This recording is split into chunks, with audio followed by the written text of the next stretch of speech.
Sabay-sabay natin alamin ang mga kaganapan na nangyayari sa ating bansa.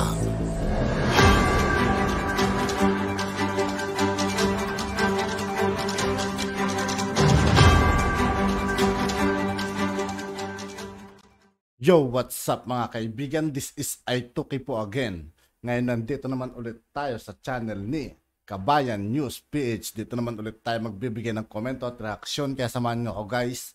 Let's go! Kabayan, sa wakas, binasag na ni Pangulong Bongbong Marcos Jr. ang katahimikan matapos magsalita at sagutin ang tanong ng media kaugnay sa umuugong at planong pagpapatalsik o pagpapa-impeach sa Vice Presidente na si Inday Sara Duterte Carpio.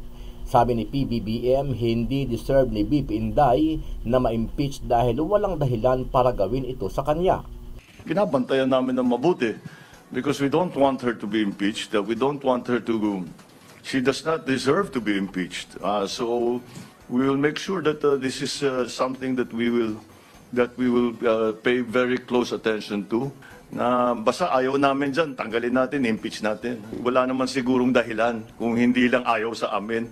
That's not a reason to be impeached. Samantala sa panig naman ni Vice President Inday Sara Duterte, itutuloy lang niya ang kanyang trabaho at paglilingkod sa taong bayan sa kabila ng mga paninira at planong pagpapa-impeach sa kanya.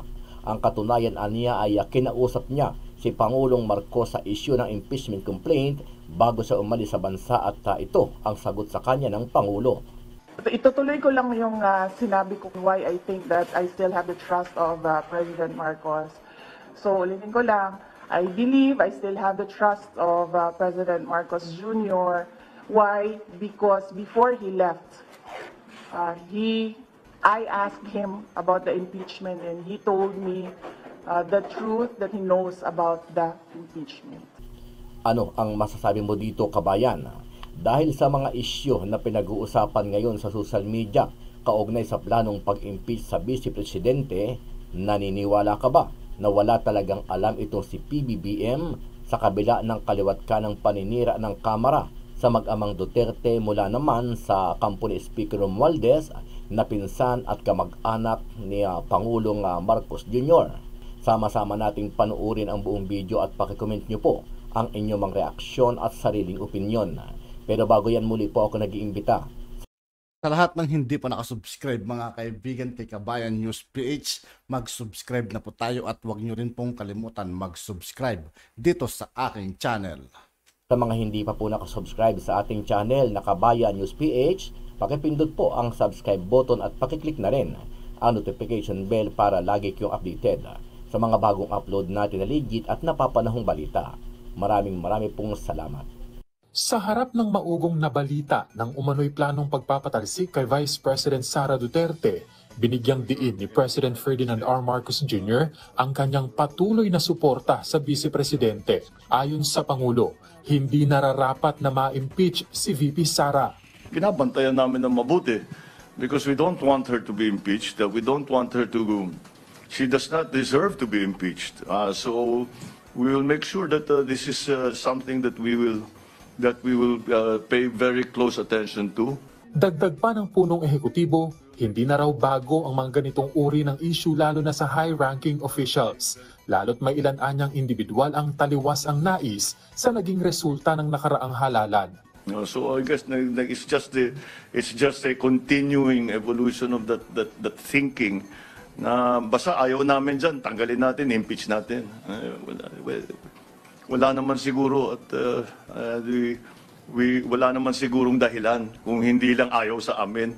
That's not a reason to be impeached. Pinabulaanan din ni Pangulong Marcos Jr. na may lamat na umano ang UNITEAM at binigyang diin na mas tumitibay pa ang grupo. Ipinunto rin ng punong ehekutibo ang anyay political development sa grupo nitong mga nakalipas na buwan. These are the same people that talk about impeachment. They are also the same people that, wala na, nagbaklas-baklas na yung unit team. Hindi totoo yun. Tignan na lang ninyo mga political developments in the past few months. Binigyang diin din ng Pangulo ang maayos na personal na relasyon nila ni VP Sara. at wala niya siyang ibang nakikita kundi ang maayos na trabaho nito sa Department of Education. Kumpiyansa naman si VP Sara sa suporta ng punong ehekutibo. Itutuloy ko lang yung sinabi ko why I think that I still have the trust of President Marcos. So ulitin ko lang, I believe I still have the trust of President Marcos Jr. Why? Because before he left, I asked him about the impeachment and he told me the truth that he knows about the impeachment. Lumutang ang isyu ng impeachment laban kay VP Sara matapos tanggalin ng Kamara ang hirit nitong confidential funds para sa susunod na taon at pagsibak kay Pampanga 2nd District Representative Gloria Macapagal Arroyo bilang Deputy Speaker na kilalang kaalyado nito. Hindi naniniwala si Pangulong Ferdinand Marcos Jr. na may lamat o crack na ang Uniteam Coalition na pinamumunuan niya at ni Vice Presidente Sara Duterte Carpio. Iginit ni PBBM na ang kanyang working relationship kay VP Sara na kasama niya sa pagtakbo noong 2022 national elections ay napakaganda at binanggit na sila ay magkaibigang magkaiba sa maraming paraan, ngunit magkapareho rin sa maraming bagay. Dagdag pa ni Pangulong Marcos, walaan niya siyang masabi kundi puro maganda tungkol sa kanyang profesional na antas trabaho nito sa Department of Education. Kumpiyansa rin ang Pangulo sa mas lumalakas at lumalaki pang samahan ng Uniteam. Para sa kanya, ang mga nagpapakalat ng usapin tungkol sa impeachment para mapalis sa pwesto si VP Sara ay parehong mga individual din na nagpapakalat ng issue para gibain ang Uniteam. Pakinggan natin ang pahayag ni Pangulong Ferdinand Marcos Jr. Tumitibay nga eh. Dumadami yung pumupunta sa lakas, dumadami yung pupunta sa PFP. We are consolidating the unit team. It's actually become bigger and stronger than it was before. So, ayan, wishful thinking. These are the same people that talk about impeachment. They are also the same people that, wala na, nagbaklas-baklas na yung unit team. Totoo yun. Tignan na lang ninyo mga political developments in the past few months.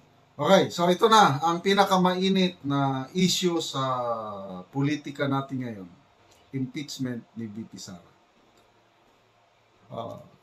Instead na natapos na sana, yung issue, yung confidential funds, wala na dahil isinorender na ni VP Sara yung kanyang request for confidential funds. So, tapos na ang issue. Itong si Castro, biglang nagpalabas ng balita na pinaplano nila ang impeachment. Okay? Kaya kumalat.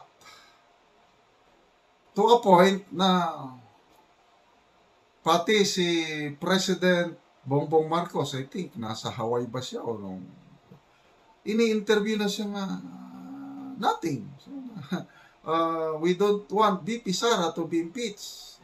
She does not deserve to be impeached. Ano pa? Si Speaker Martin Romualdez, kinukulit siya ng media doon sa San Francisco, California. There's no such thing. Wala. Ano pa? Congressman Tulfo, naiwan dito sa Pilipinas, kinukulit din siya ng media. Tulfo, tumatawag din sa kanyang mga aliado sa Congress. So, kalat na yan ngayon. Dito ngayon, si Franz Castro na source, pinuputak din ng mainstream media. Kaya, ito, na-corner na siya, once and for all ni Karen Davila, where is your source? What is your source? Yun na. Sabi niya, it's just a casual conversation sa mga kwento-kwentuhan ng mga lawmakers. Nothing serious. Ibig sabihin, parang Marites. Rena ng Queen Marites pala itong ating Congresswoman Castro. Kaya, ito, believe din ako kay Karen, kahit binabatikos natin kung minsan, was it responsible for you? Karapat dapat ba sa isang, kung matino kang Congresswoman, wala namang basihan dahil casual conversation ba? Bakit mo inilabas? Di ba? Nasupalpal, napahiya itong Franz Castro. Wala na. mahina kasi nito eh. Anong sagot niya? Wala pa rin. Casual conversation pa rin. Inaamin niya na she was not responsible enough. Tapos nagbitiw na siya, the leadership is not involved. Ayan. Kung paniwalaan mo yung mga statements na yon ni Congresswoman Castro, lumalabas na wala nga. So, ang advice ng mga CIA, US consultants, as early as now, si Ryan na ang pinakamalakas na kandidato. Sino yon? Si VP Sara. So, merong plano talaga yan. Kaya lang, medyo it has gone out of proportion.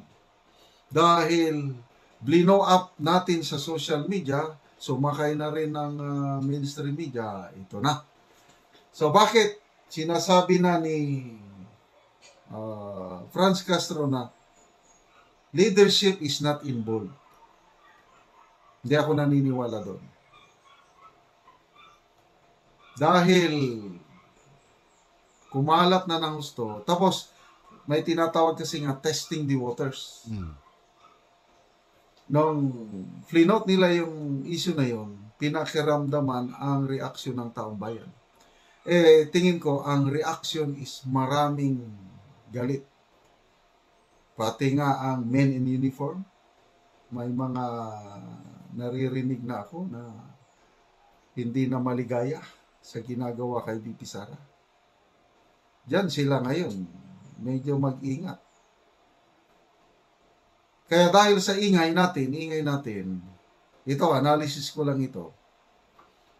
Si Speaker, sinabihan niya na, okay, laylo muna tayo, downplay muna ang issue ng impeachment. Kasi, they have tested the water, magbubumirang sa kanila pag ituloy nila. Yun ang aking basa. Okay? At yun nga po mga kaibigan, dito po nagtatapos ang ating reaction video. Muli ako po si I2K ng Sundalo ng Dunggalo at 811. Maraming salamat sa patuloy na pagsuporta. Peace out.